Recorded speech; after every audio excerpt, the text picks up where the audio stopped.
Hello, everybody, and welcome to another week of Tryhard Tuesdays, where we learn to try a little bit harder here at .p. I am your host, the Grand Wazoo, and sitting here with me is, of course, none other than the Grandmaster Flub.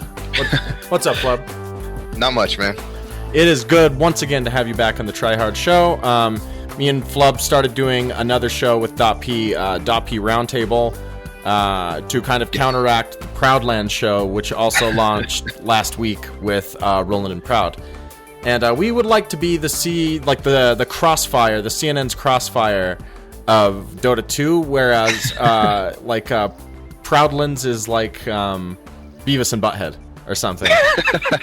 But I guess it remains to be seen. The content they're putting out is actually really good. So I know my cold open kind of knocked on them, but they are doing really well. And so to our panel show that we have on Wednesday. So check that out, you guys. They're both very good. They both know a lot about the game, and Roland knows a decent chunk. And he knows what not to do. That's for sure.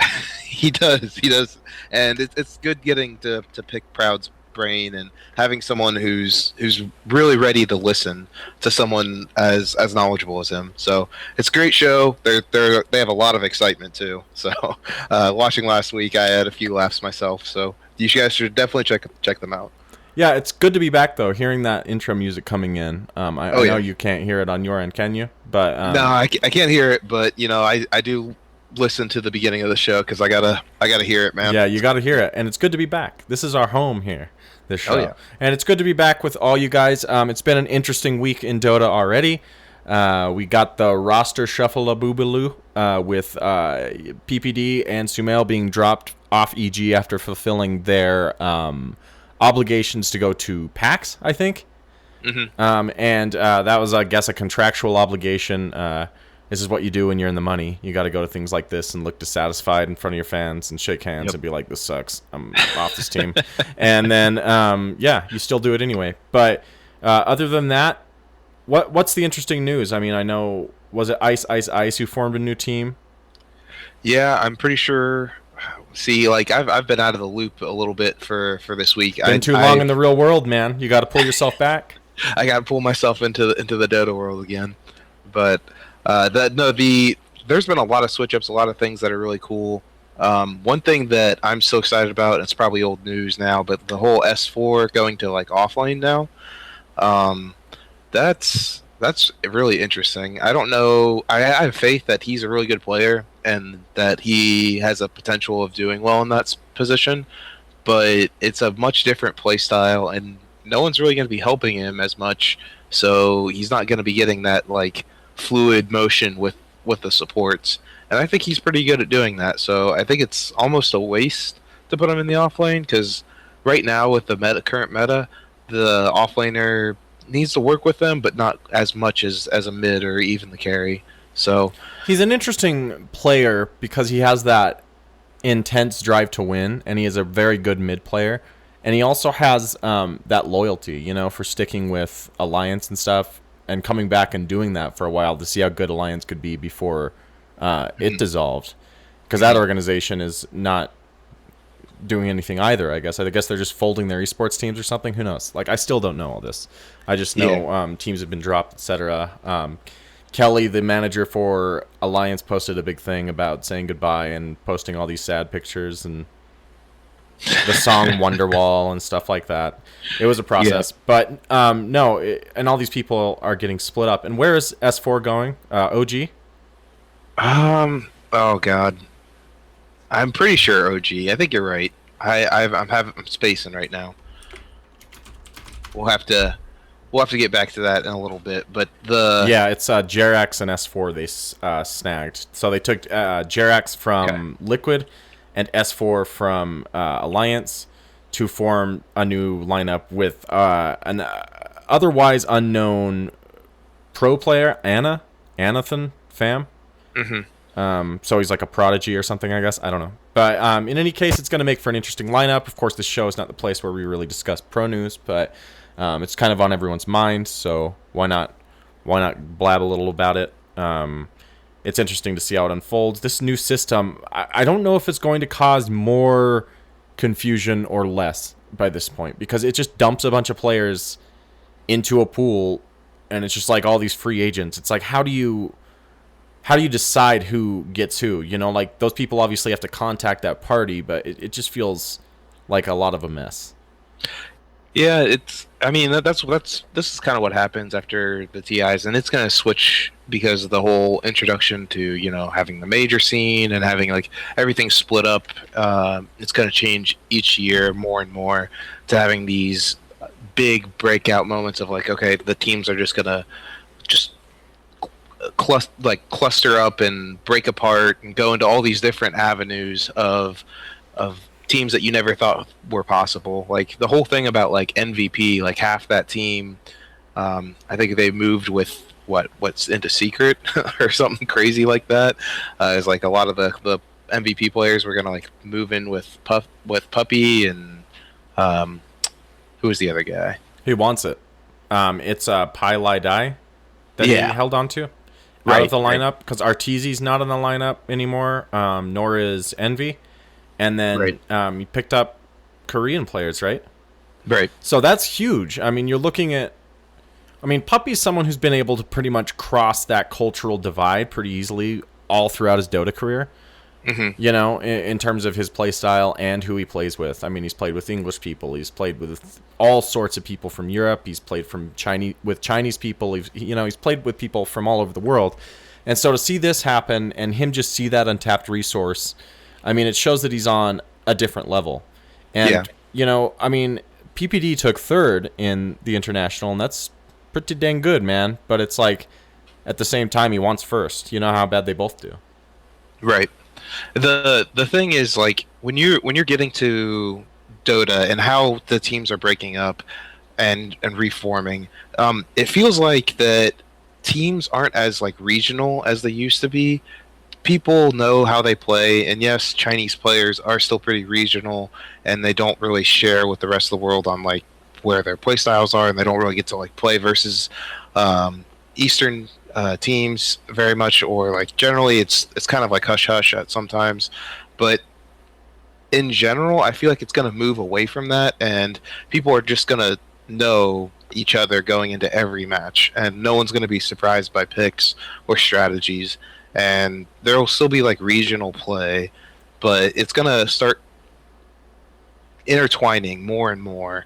And there's going to be just more people having like coming up with strategies that are both half Chinese, half North American, or half, like the old Alliance Norwegian teams, or, you're just going to see a lot of mixture. And I think that's good for the scene. I think it's going to create a lot of value in these upcoming events. I'm actually more excited this year than I have been for Pro Dota than any year in the past. There is so much talent, and you go to an event like TI and you realize like you think it's hard to get in there, and it's very, very, very, very hard in one way. Like you have to be very, very good at Dota, but just putting yourself in that situation, like while you're not making any money to get to a point while you're still playing the best possible, like I respect some of those guys on Wings so much for that reason. I mean, you set a goal and you go get it. And it doesn't matter what your conditions are like or anything. Like, you just fucking make it happen. And, like, you see that story with so many different Dota teams, and they're like, they just really love Dota. And, you can't do that in American sports anymore, right? I can't just go throw a football in my backyard and go get picked up by, like, at this age right now, me, the old Wazoo age, I can't just go toss a football around my yard and, like, go get picked up by, like, the Green Bay Packers. Or like the Yankees, but I feel like, and bear with me for the sake of an argument, because this isn't necessarily true, but if I were to devote my entire life to Dota, maybe I could make it onto like a tier 3 or tier 2 team, Well, maybe even EG, It's definitely possible. I feel like that there are certain things that certain pro players have that other pro players don't. They see the game in... It's really funny. You go back to like the movie. There's so many good quotable things that I've actually quoted in the past. Whenever I talk to people, whether it be on the show or in real life, I will always quote that. And the most quotable thing that I always say is like, there's this one Chinese, one of the women Chinese pro players. She says, It's like a beautiful mind, and it is for some of these people. They are doing calculations, whether it be truly like a numbers game or truly just like seeing like images in their head, kind of like something like God, there's that one. Um, it's Is the Doctor movie? Watson and Oh, Sherlock Holmes. Sherlock Holmes. Yeah, Yeah. the Sherlock Holmes adaptation with the guy that plays in The Hobbit and all that, all the good stuff on Netflix. But Yeah, that's the BBC's series with Benedict Cumberbatch and yes, Marty Freeman. It's very good. Check it exactly. out. Yeah, and I mean, he'd obviously make a very good Dota player, Holmes would, if like you've read any of the books. But like they weren't around. Dota wasn't Yeah, around. You definitely would have been a player of it. But I know exactly what you're saying because you're not thinking if I toggle here, then I'll barely have enough mana. Whatever, you just know from playing it so much that you can see from the percentages that you'll know you'll have enough. You know what I mean? It's that type of comfort and muscle memory that makes the game as incredible to me as a sport.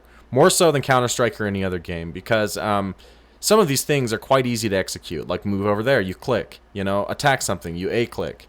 But to make the right decisions in some of these moments in such a high-pressure environment happens in every single game, and you see people fold every game, and you see some people succeed every game, and that very idea is very fascinating to me, and always has been for Dota. And I don't know where I was going necessarily with this to link it to the Holmes thing, but Holmes did a bunch of heroin, like pretty much opium, like that's what he did all the time. So like that's how he relaxed. Booyah!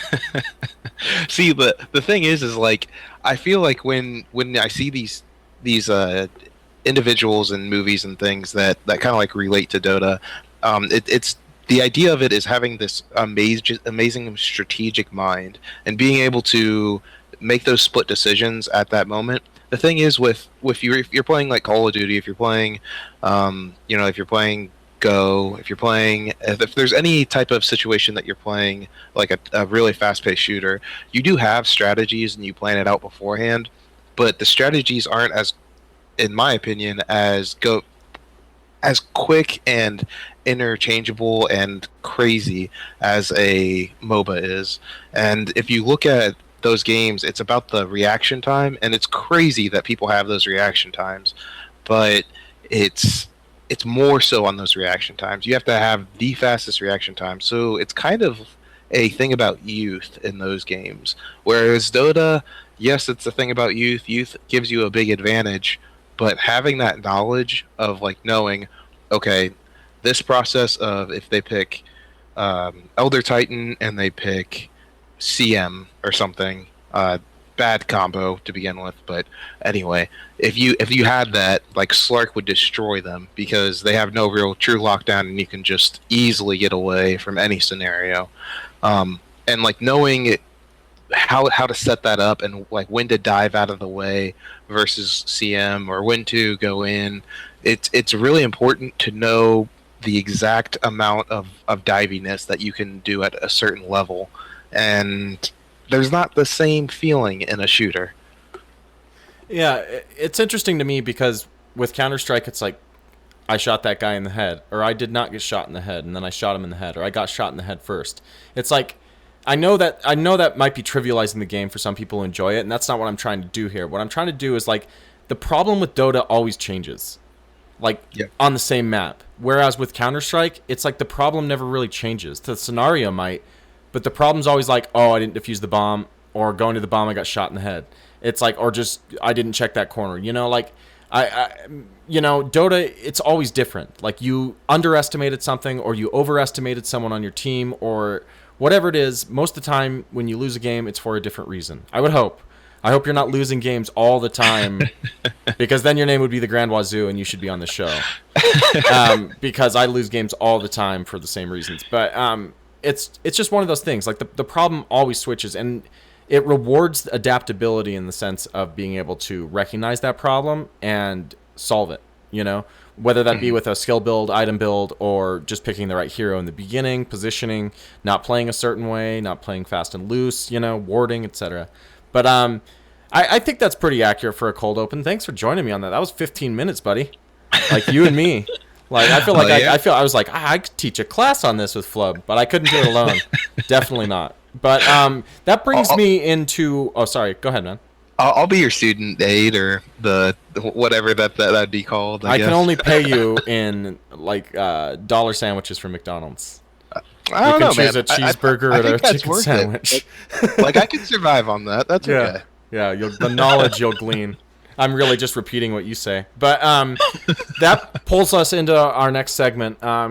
We wanted to talk about kind of the ending of metas because this is coming, and this meta's not been kind for me. I've seen many fans actually in pubs recently who are just like, "Hi, Wazoo," and it's like, "Hi," and they're like, "Oh man, I thought you were over 3K," and it's like, "Nope, down here with you, buddy." It's like, "Please still listen to my show," and they're like, "Okay," and then we get wrecked, and they're like, it's just always a situation. But recently, when I've talked to people, it's like, I don't know, it's been a very positive experience of being like, yeah, I was over 3K, like I was like 3.5 or something a year ago, and I've really I've fallen 1,000 points or so, but I'm still fighting up the mountain. So I wanted to talk about the adaptability in a meta, recognizing the meta quicker. Flub, you said you're pretty good when a new meta starts. I'd like to find out why, because I am so very, very bad. So take us into why you're so good in the beginning of a meta, or why you do so well. So one of the things I was talking about before the show with Wazoo, so everyone has some context for this, is that as a meta goes on, I've actually looked on Dota Buff and Yasp and all these different sites that you can use to track your MMR and like what problems are going in with what game. One of the things I do is I look at how a patch has affected me, and I take like the date from when it starts and from when it ends. I look about what my win rate is at what ratio at what point in time, and always at the beginning of a patch, my matches skyrocket, and I do so well. And then as it goes on, I slowly trickle down more and more. One of the reasons is I am very good at deciphering a patch and finding out what's good, but I'm also one of those guys that I can't do the same thing over and over and over and over. Like I've spammed people in the past, but like I spam about like 10 games of something, and then I have to play 30 of someone else of like 30 different characters. So it's like you eliminate that that learning curve on the patch itself because you know where you should be looking and you play a lot of stuff. So you just kind of cut that learning curve in half in a weird way. Yeah, it's true. Like I do experiment all the time within a patch. So if I'm trying to figure out what's good, I'm gonna probably hit it way faster than anyone that spams a character. So that does help. But I also, whenever I look at a patch, you have to look at concepts that are not the big flashy concepts, unless it's really crazy and they're getting a lot of damage. So when Mirana first came out for this patch and she got that Ags upgrade, I remember thinking, I was like, okay, wow, she has the ability to kill creeps easily in the jungle with just an arrow now, and she can get the biggest creep while still farming in lane. So she has potential, and she's going to do a lot of magical damage. So I thought, now I'm not the best, but I feel like I'm pretty good at it. If I knew that if she was able to do that, she'd be like a good off lane or a good mid in that scenario. Because you want the farm on her, but you need to have the ability to actually do right click damage. But if you look at it, and before all the changes came out, I mean, she could pretty much carry because the magic damage is insane. And when you get to a certain point with magic damage, like Tinker, you can actually go and you don't need to actually have the right click damage anymore. You can just do it through spells. It's very, very rare, and when that opportunity does come in Dota, I recommend trying to pick that up because it's something that doesn't really slip through the cracks very often, and it's generally the game is based around a system of if you right click well, you are going to be the carry or the late game person. So if you're looking for like high spell damage, especially like as an off lane mid, some even like supports can do that. That's something to look for. But what's really good to look for is the things that offer like very big bonuses for a small amount of money. I already talked about one thing that I really didn't This like. patch is rife with them, right? I mean, like, Yeah, and the game has been added with things like that. So continue. exactly. So like, I mean, we've talked about things like wind lace. We've talked about things like, well, not very much wind lace, but we've talked about raindrops a lot. We've talked about all these different like little things that you can pick up, like mango or orb of venom, and it's really good to pick up these items because they give you a bonus that's unexpected in the beginning with your hero, and that's what you want. You want the element of surprise. Yeah, definitely, guys. That's something, by the way, like, to say I lost 1,000 in a year isn't quite accurate because I lost like probably 1,400 and I've been rebuilding since. And I would largely attribute that to learning when to buy a windlace, knowing when to buy a blightstone, and also knowing when to have a raindrop and stuff, which is like all the time. So continue, Flub. Yeah, and you brought up a good point. Is that that's some of the reason why my MMR went down is because I didn't take into account that these items are really strong, and I was more looking for the hero aspect. One of the things that I generally really like to look at is cooldowns. How fast cooldowns are coming off, changes to cooldowns. There's a lot of different changes that you look at, but Aghanim Scepters are always one of the things that I like to look at as well. But if it's on a hero, you have to weigh how good that new Aghanim Scepter is with how can they get farm. And if it's a hero that you want to have farm, it's kind of like the catch-20 with Rubik. Rubik is so good to have an Aghanim Scepter on, but he is a hard 5. He will always be a hard 5, and there's not really anything you can really do about it. Like, he's just kind of designed that way. Right. Unless he gets like super buffed like he did around TI2, and you can use him for the abilities that he had because he was a little out of control at that point. But you can say that about any hero. If you look at a hero and their design is to not do damage and to keep people stunned out, then they are going to be a 5, or they are going to be a 4 maybe. Like Earth Spirit's kind of that way. He doesn't really do a bunch of damage, but he's designed to do a ton of CC. So Rubik sits in one of those cool places, though, that it's entirely based on his pick. Like, if you pick him really well, you can be super influential. Like you said, having that spell damage. Like, he could have good spell damage, not enough ever to carry, and it's always contingent upon that spell steal, I feel like. Yeah. Unlike a Tinker who, you're right, can definitely carry a game, but I feel like it's very difficult for him to end it. And so, like, I would go back to what you said earlier about the right clickers. That's why we need them, right? Like, that, you need a guy to help in the game if you can't completely do it as a Tinker at times. I mean, you got to hit the towers, and towers don't take spell damage. So did they always not take March of the Machine damage? Because they affected the Ancients at one point, I remember. So I was wondering if that also affected towers. Well, when they affected the Ancients, they didn't affect the towers. But okay, because I thought it was just physical damage at that point, because they were magic immune. Then. It was quasi, because there was a thing before that it was half magical, half physical, and that's why they affected. And so it just did half the damage?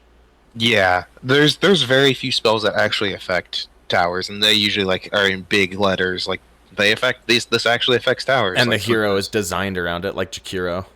Yeah, or Pugna's like Blast, Nether Blast. So it's important to look at certain aspects of a new patch and to really understand what the core concept is of that hero and try to see what they are buffing about that hero. Because I feel like a lot of times people hold back on certain heroes because they don't like the concept of the hero, or they don't understand what the concept of the hero is supposed to do, and then all of a sudden they're like, yeah, that hero is still crap. And it's like, well, actually they buffed the most important aspect of the hero, or they buffed one of the side aspects so it becomes the main aspect, and they don't see the potential of what it can do. So I feel like I'm saying that watch out for everything, and you kind of have to, but it's about minimizing movement speed. It's about understanding how big of a buff is for a stun. Like if a stun that would only last 0.51, 0.152 for the leveling up goes from like that to like all the way up to 3, it's a big change to have someone stunned out for a full second.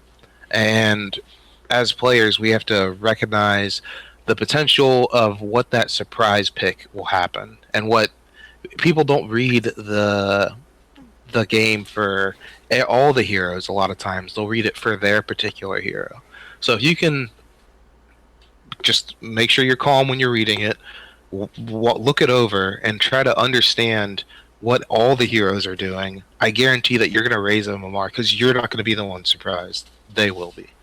So just keep a more broad and general view on the game. Don't hone in on just one hero. And it's hard because sometimes you can grind a lot of MMR out with a single hero. And believe me, I know this. I play Sven all the time, and it works for me. You know what I mean? Like, but what happens when that hero is no longer strong, and the floor falls out as it is in terms of all your heroes? Then, I mean, you have to learn new things. You have to learn new things that work, and that MMR's got to come from somewhere, right? Like, if you're going to be playing ranked and learning heroes, you're only going to lose for a while you adapt to that level of play with these new heroes. Mm-hmm. There's no, like, you don't get MMR with some heroes and then just, you know, like, you're there for everything. And that's why the system is so interesting and bad in ways, is because, like, just because maybe I play Kunkka 10,000 games, like that one guy on Reddit a couple years ago, like, and I'm an incredible Kunkka, but, like, I can't play anything else. Am I really, like, a 5K player or something? And I don't know. Yeah, the thing is like, you kind of are. You are a 5K player with that hero, but the thing is that there's always that chance of it being banned in, like, a team match, or even in all pick now. There's a chance for those heroes to be banned, or there's a chance for things to happen that, you know, they pick the counters. And I've told the story of Kunkka Guy many a time on this podcast in all my different iterations. Kunkka Guy, like, seriously, he played like 1,000 to 5,000 games of just Kunkka straight. And, like, man, he was a insane, very good Kunkka player, and he only played all pick ranked, and this was before anyone could ban anything, so he could, like, always get him, because he was, like, a hero, like, who picks Kunkka, really? Like, now people kind of are, but he's, like, a weird support position. But, that's funny, because I've actually had that similar experience with Shadow Demon, but it was way before Shadow Demon was popular this patch. It was like, I don't know, a good 10 patches ago. Yeah, he's good. And that strategy that we saw at the International with the illusions on the Drow and then the Manta, and they just go and push a tower, it's like gone instantaneously, high ground. Oh, yeah. That was incredible. But is that very indicative, a strategy of that, like that? Is that very indicative of this meta? Like, if you could sum up this meta in a few words, what would you call it, Flub? And don't use my words, which is son of a bitch. Beware of illusions, I guess is what I would say. It's insane, man. Like, that's the only reason why I feel like Sand King's good. Don't get me wrong. Like, Proud is gonna listening over me right now and is probably like, man, that, how dare you mock the Sand King? But I feel like Sand King, the only reason why he's, like, super picked is because illusions are so deadly right now, and him getting an Ag Scepter and being able to make them all explode is very deadly, and it's kind of a good way to stop these high illusion heroes like a Terrorblade. Yeah, like, he's become that illusion stopping force that just, I remember I picked the new PL when they had just changed the SK into him, and I didn't know, like, how Caustic worked now, and it just wrecked me. Oh yeah, and that's one of the deterrents of Terrorblade, because Terrorblade's pretty damn good right now. But if you see a SK, that's just, your game's over. And that's the thing with Shadow Demon, right? It's like, it's not just illusions; it's illusions and the ability to save someone. And that's the thing about this patch, is that illusions are great, but if you can get illusions and do something else with it, with that versatility, which is Dota in general, that's what's so important this patch. There's a couple things else that are important, like Mirana with Ag Scepter was a huge deal. Elder Titan, his aura is insane. Like Timber having crazy armor stacks. But if you're to summon up, like, the true essence of this patch, it's about taking control over the map and using your illusions to effectively push into a tower and have zero threat of you dying. Just slow rolling it and making sure that the game ends on your terms. And that's very easy to do when you're playing from ahead and you have like an ante with a manta at like minute 24 or something. But when this patch has also showed us that when you're playing from behind, that's a lot harder to handle. And they also nerfed illusions slightly past TI. I mean, I don't remember that exact change. It was just a little change they made like a week or two after. So go look into that if you really want to know. I haven't seen too big of a difference in my games, but why would I? I'm not like an incredible Dota player that would like recognize those type of nuances. I still build the same things on my Manta heroes and whatever. You know what I mean? So, Flub, let's take this onto the tail end and talk about how you gain MMR after you've gone through a slump or learned some new things and you've gone down and you look in the mirror and you're a shadow of your former self. You're not the man you once were. No, people stop talking to you. You walk into your Discord channel, people are whispering about you, and you're just like, damn, I'm a noob now. Of course. Everyone has that feeling. Yeah. But I feel like you can't let that get to you. Like, it sucks. And being, like, the lowest person on my team when I was, like, the highest for, like, I don't know, like... They're all boosters. They're all boosters. Like, it sucks, man. When you look at your friends and you're like, oh, man, they're doing, like, way better than me. And you just got to be happy for them and try to find your own way through it.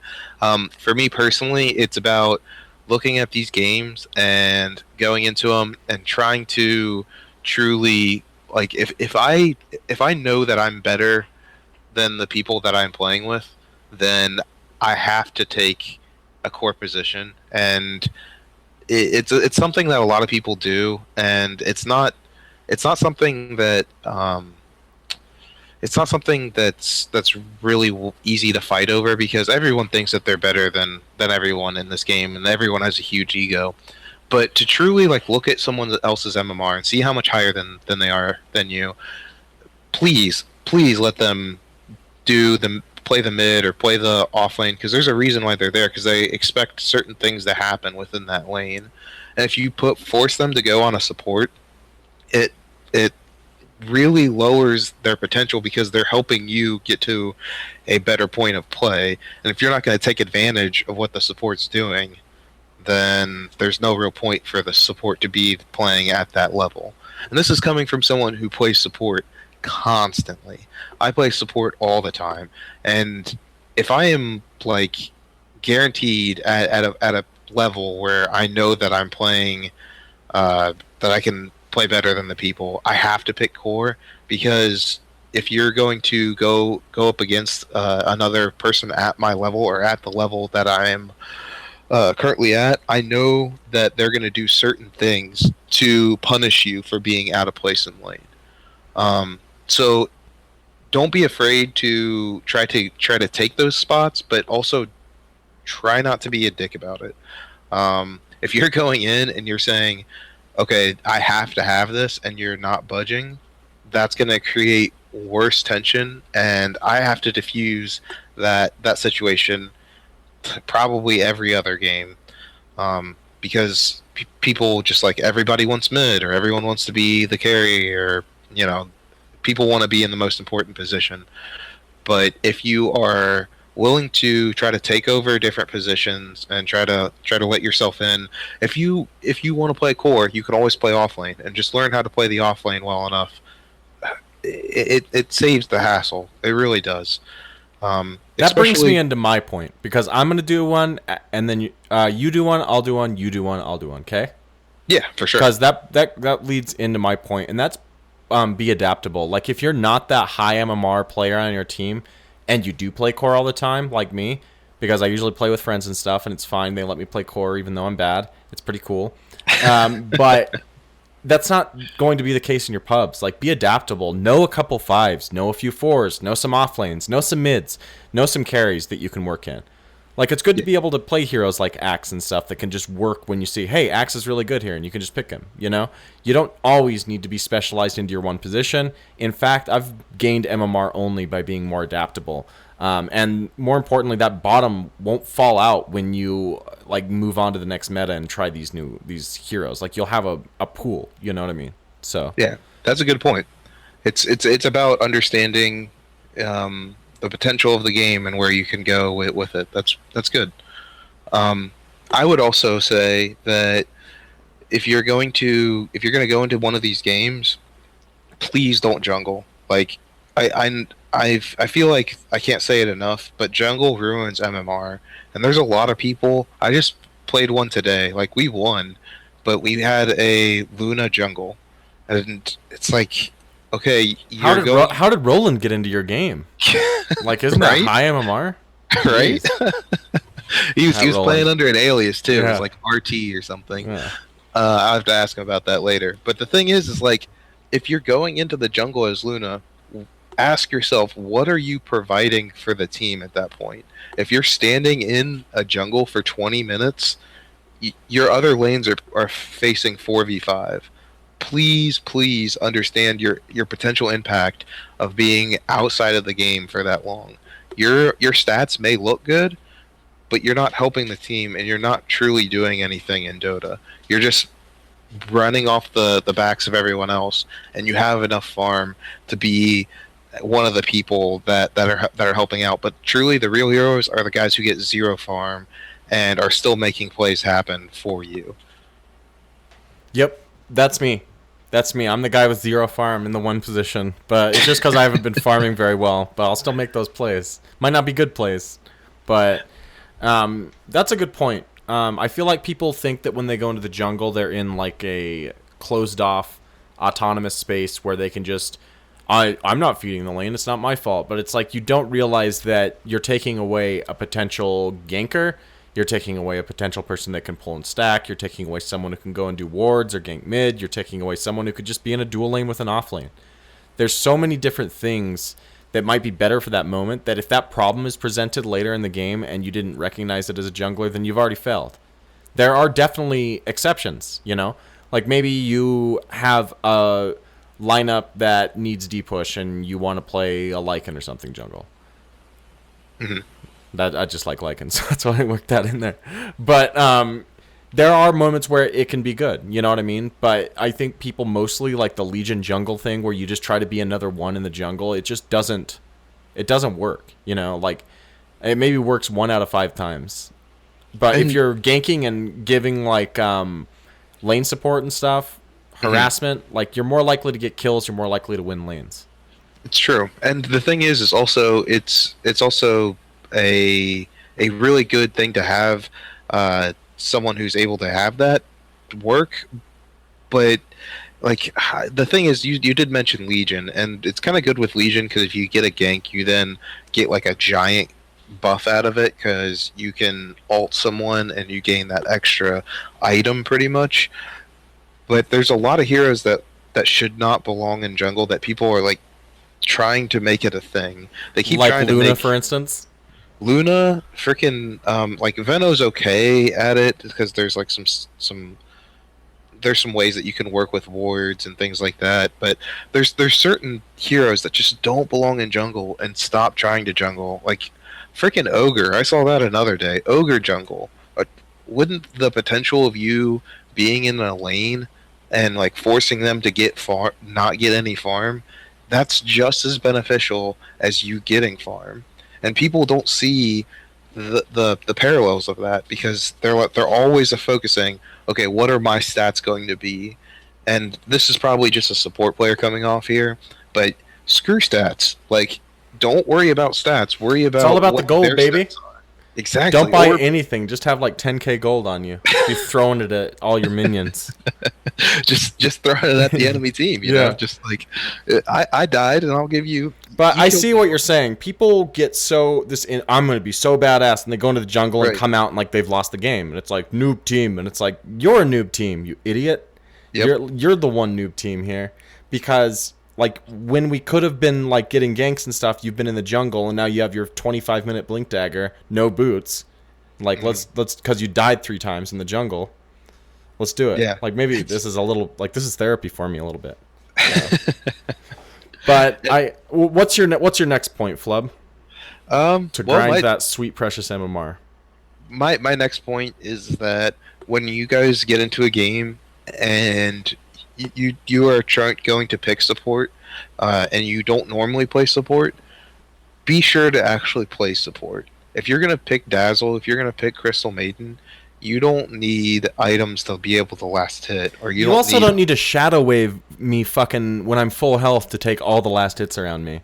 Exactly, man. Like, I hate that shit. It's just like, heal! And you're like full health, and you're like, ding, ding, ding. You like, all the creeps die, and you're just like, shit. Or a Crystal Maiden that buys one ward, like one obs ward, and doesn't, like, refuses to buy Courier or another obs ward because they want the Earth Spirit to do it. It's like, come on, man. Like, I'm the roamer. You need to, if you are truly picking 5s, play the 5. You're supposed to have little to no items, and that's your role. That is literally the role. And that takes me into my next point, which is my second point as well. Don't be super worried about not getting your comfort position. Like, I know we say all the time on the show, don't be comfortable. And this is a little different than my adaptability point because it means, like, you got to go out on a limb. Sometimes all your shit gets banned, like if you're just starting Dota. And I know there's people that listen to this that are rather new, and maybe you only play a Zeus, a Sven, or a Jug or something. And those things, like, are liable to get picked or banned or whatever. Don't be worried to go out on a limb just by what your team might need. Communicate with your team.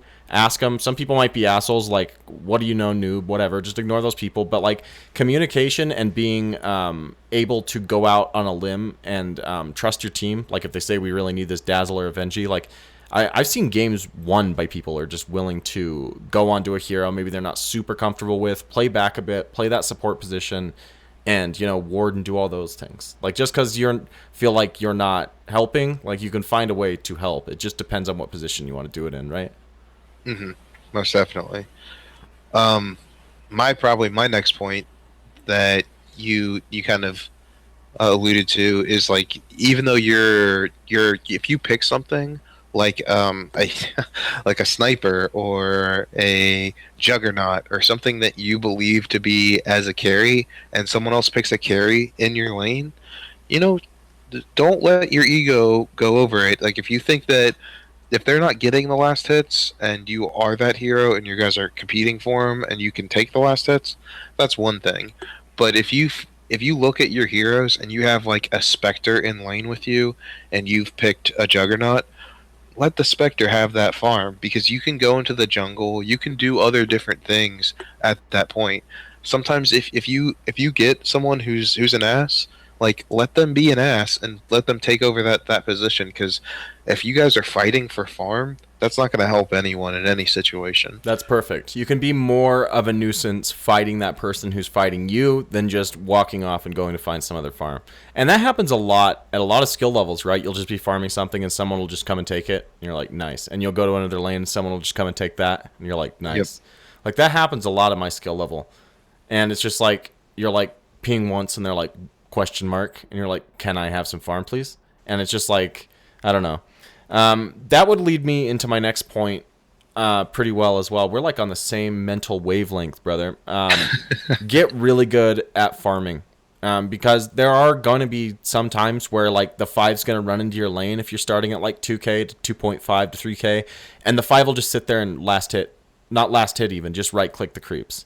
And you'll be like, please stop. And they won't stop, and they'll just keep doing it. Rather than get frustrated, I've noticed that just going and being able to last hit those creeps has helped immensely. Like, you just wait for the pattern, wait to be able to see it, farm it. Once they're out of the lane, pull. If you're mad that they're going to pull, not going to pull a side lane, and then go and last hit under tower. You know, like, there's these things that you can do in your position when people are messing with you that are actually very beneficial to your lane, that you think, like, just standing there and, like, getting mad at them for doing this one thing and fixating on it is going to fix your lane. But truth is, you could be stacking, you could be pulling, you could be doing all this yourself to get more farm. And so that kind of goes hand in hand with Flub's point. Like, don't fight for it, but if like, for instance, someone who's not your position is just being ignorant and, like, trying to take last hits and stuff, fight them for it, you know? Because odds are, if you're a carry and you can last hit better, you have a better animation, you'll be able to take it. Don't get mad at the person dinking it out. Just make sure you take the ones that you can get and move on, you know, is kind of my point, I guess. Yeah, that's a good point. It's kind of the whole theme that we've been kind of cultivating this game, or not this game, this podcast. Report Flub thinks this is Dota game. Reported, dude. But there's other things too that people can work on. That's simple things like that, and it kind of goes back to basics. One of the things that drives me insane is people not knowing how the tree lines work. If you are playing any position, I don't care if you are support, offlane, mid, carry, know how you're gonna go into a gank, and don't reveal yourself until you absolutely have to. And if you hug lines and you are able to understand the momentum that you can get, having that extra step, having that extra, I mean, everyone knows that you're going to get that extra step can be the difference between actually getting the kill or them walking away with maybe like 10 health and you're running under tower and you die. Yeah. So just really be aware of where you're standing. It's not only a position thing in team fights, it's a position thing in ganking. Always be aware. Always know your vision, and on that note, TPs. I mean, everyone tells you to always carry one, not just to get out of crazy situations, but also to teleport in. Don't teleport in like a dipshit, though. Like, if someone's asking for a reinforcement, don't teleport right in front of the tower, right into a creep wave to reveal. Most towers have little places you can teleport that block line of sight. So that goes with the line of sight comment.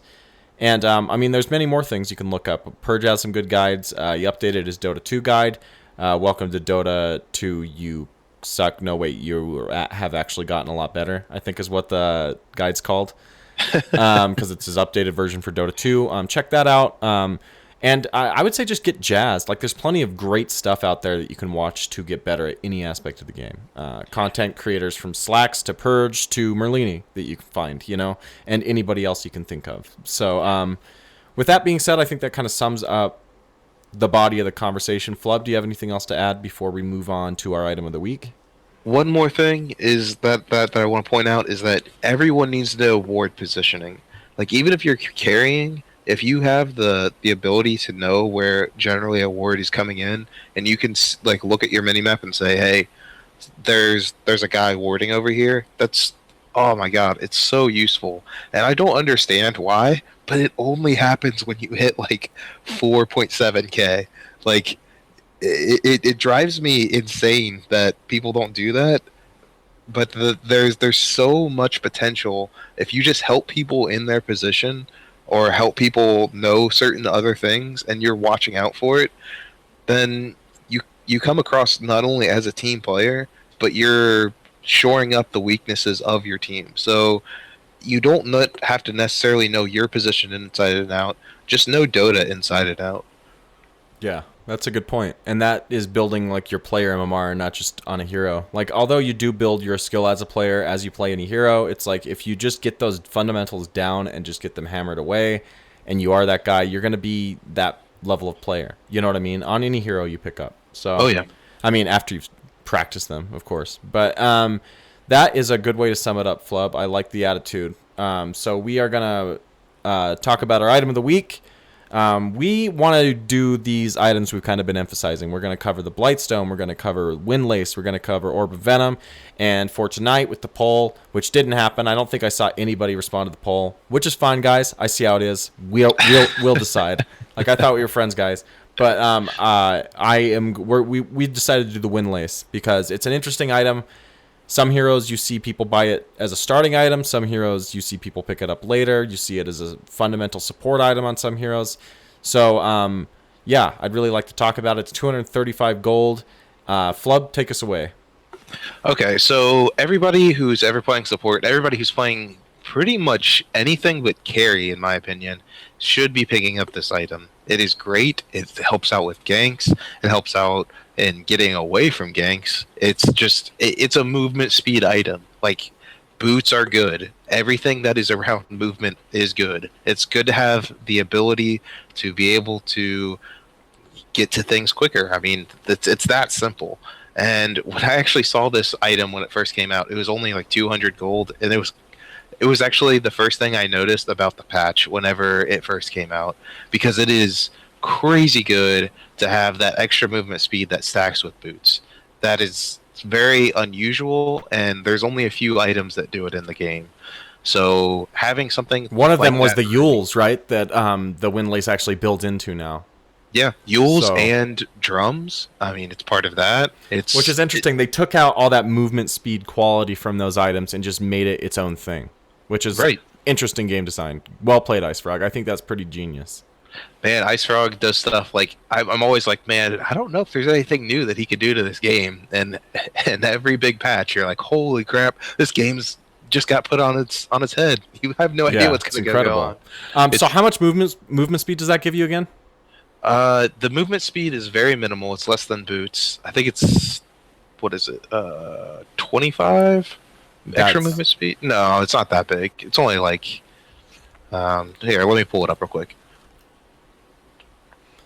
I find it interesting that they're starting to replace all those items like that had that movement speed with the Windlace, and they had the armor reduction with the Blightstone. They're kind of like getting rid of recipes, which I like. It's making the game more of a, I don't know. You're starting to realize why you build these items earlier on. Like, you get benefits as you move on. With a Blightstone, for instance, picking up that even though it's only 2 armor you lose on the Blightstone, it's just incredible. We'll talk about that another episode, though, of course. What about the Windlace Flub? Okay, so the Windlace, it gives you 20 movement speed. My bad. But and it doesn't seem like a lot, but having that on someone like a Crystal Maiden is crucial, because that hero is so slow, and having that extra bump in the beginning is great. Now, don't pick it up before the horn happens, but seriously, it is a great item that after maybe you grab boots, grab a Windlace, and be able, like, having a Windlace and Tranquils, you move so fast. It is crazy. You get the 85 movement speed plus the 20. It gives you 105 movement speed when Tranquil boots are active, and that is, man, you're just cruising at that point. And it removes one of the more frustrating and uncontrollable aspects of the game for supports, which is like getting picked off by something. It's like you can't help it at times if you're just going to ward and you come back and you just get ambushed by a Ricky silenced instantaneously, and you can't run because your movement speed's like 189 or something. So this is like gives you an ability to counteract that problem and have something more. And maybe you can get out of the smoke cloud in time that you can stun and you can run away or something now. Whereas before you couldn't, you know? Well, it also hurts one of the best items I thought beforehand, which was the Orb of Venom. Orb of Venom has been a thing for quite some time now, and if you look at how important that was on melee heroes, it's kind of lost a lot of steam with these new additions to it. And Windlace is definitely the biggest culprit of it, because adding that extra movement speed, it makes this item that's low in the beginning not as devastatingly threatening as it once was. And it's great to have that. If there's an item or if there's a hero that has that exists that does not have counters, it's important to have that in a game. Otherwise, you're going to just always have this item that's going to be overpowered, or this hero that's going to be overpowered. I feel like Windlace is there to do that. So it's definitely a good addition, and it's something that I'm excited about, that hopefully in the future, I'm thinking next patch, there might be a new item that adds Windlace. Now, I don't know anything, I don't know Ice Frog, but man, fingers crossed. The Wind Blade, dude.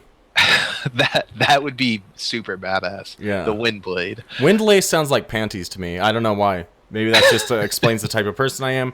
But it sounds like some guy grabbed some panties and now he can run really fast. Maybe he was having an affair with some guy's wife and had to flee the scene.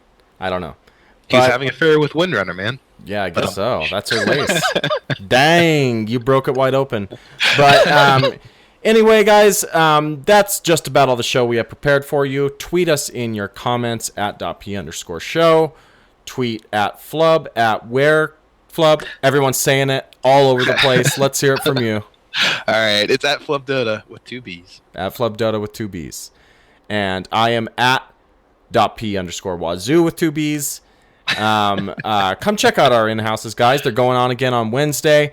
The 9 p.m. Eastern lobbies start filling up. You got to access our Discord to get in. Just because that's how we do all of our comms and stuff. So if you have any questions, contact at Grouty Dota. He's one of our community outreach people. Check out our Twitter. I already said that. Check out our Twitch at .ptv1 and our YouTube at .ptv. Flub, do you have anything else you want to plug before we close her out? I just want to say that if you guys get in on Wednesday, I have class like all the way up until like the exact moment, so I might not be there at the first one, but if you guys want to play a game with me on the second or third game of the night, I will definitely be around. So did Roland or you or Cyphus or anyone play in that one besides I know Ursi was there doing the casting. I did not. I'm going to show up like this week and blow their socks off with my crazy Morphling play. Of course. Yeah. And I mean, you got to show off your Lycan, man. You got to show off your Lycan in that split push. Assert some dominance. Yep. I will be there. Be square, guys. Thanks for tuning in. We will probably be covering some of these other items for the items of the week. We'll have some. Yeah, we'll just be growing the show. And thanks for tuning in, guys. Remember, stay hard and stay classy.